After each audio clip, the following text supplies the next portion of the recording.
When the word heaven first appears in the Bible, it appears next to another word, the very first sentence of the Bible, Berashit bara Elohim et hashamayim ve'et haaretz. In the beginning, God created the heavens and the earth, or God created heaven and earth. Now, that's the beginning, Genesis. At the end of the Bible, and that's the very first sentence, in the end of the Bible, book of Revelation, near the very end, it says, I saw a new heaven and a new earth. Same thing. It's always heaven and earth. Heaven and earth. Heaven and earth go together. What does that tell you right there? Heaven and earth. There are two realities, two places. There's heaven and there's earth. Now, earth here also means the world, means creation, more than earth. But heaven and earth.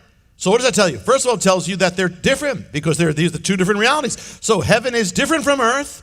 It contrasts it from whatever we know on earth. There's something so different. But it also means they are related to each other. There's a connection between heaven and earth. They correspond to each other. What happens on heaven in heaven is linked to earth. What happens on earth is linked to heaven. And notice it's never earth and heaven. It's always heaven and earth. Why? Heaven is first. What does that tell us? What revelation is there? It tells us, first of all, we think of heaven as being last. In other words, heaven's the place you go to at the end. But the truth is, heaven is first, before the earth. Heaven is the original reality. It's the more natural reality than earth. It's more real than this world. It's the real life. This world is second.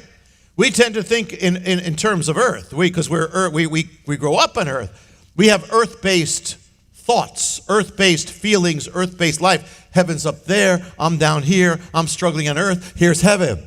We're on earth. Heaven's there. Heaven's the other place. But the Bible's saying that heaven is first. It's the original place. It's actually home. It's actually more home than where we are right now. When we get to heaven, it's not going to be strange. I mean, it's going to be very different, but it's going to be home. For the first time, we'll say, we're home. So the secret is to learn to think in heaven-based thoughts, heaven-based feelings, a heaven-based life. You're on earth and you've got heaven. Heaven is lofty above. You've got that. But here what it's saying is that there's more to our lives here. Shemayim has the im, but aretz, earth, say aretz. Try them together. Shemayim, that's heaven. Aretz, that's earth. So notice the difference. Shemayim has the im. Aretz, earth, doesn't have any im. What does that tell you? Heaven is plural. Earth is just singular. What does that mean? What does it mean? The earth is finite. Creation is finite. It's singular, finite. Heaven is infinite. Earth is limited in time. Heaven goes on in time forever. There's more, is what it's saying. There's more going on. So what does that tell you right now? It means right there you can never fulfill what God says, the Bible says God put eternity in your heart.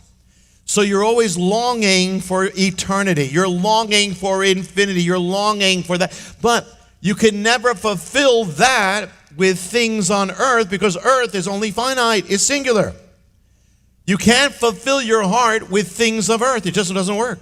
You can for a moment feel something, but then it's going to pass. You can never fulfill a heavenly shaped vacuum with earthly finite things. So for instance, you get a new car. Yeah, you think that's it. Wow. You think about it all day. I got a new car. You look out the window. Hi, car. You park it about 400 feet away from all the other cars because you don't want to scratch on it. But after a little while, the honeymoon's over. It's just a car. So even a new car is of the aretz. So it's limited, it's singular, it's finite, it can never fill you. But what if I get more things? I get more things down here. What if I get more money, more possessions, more status, more success? That'll give you a little thrill at the beginning, but then it's going to wear off as well. Because all those things are of the aretz. Aretz is singular, finite, so it doesn't matter how many finite things you have, it's never going to be infinite. That's why it can never fill your heart. And all these things that are finite are limited. So the more things you have, you're just going to be more limited. You can get more weighed down if you put your trust in that. That's why the world is filled with people who have all the money they could ever use and can never use, and more fame than they can handle, and they're miserable. And there are people without any of that and who are full of joy.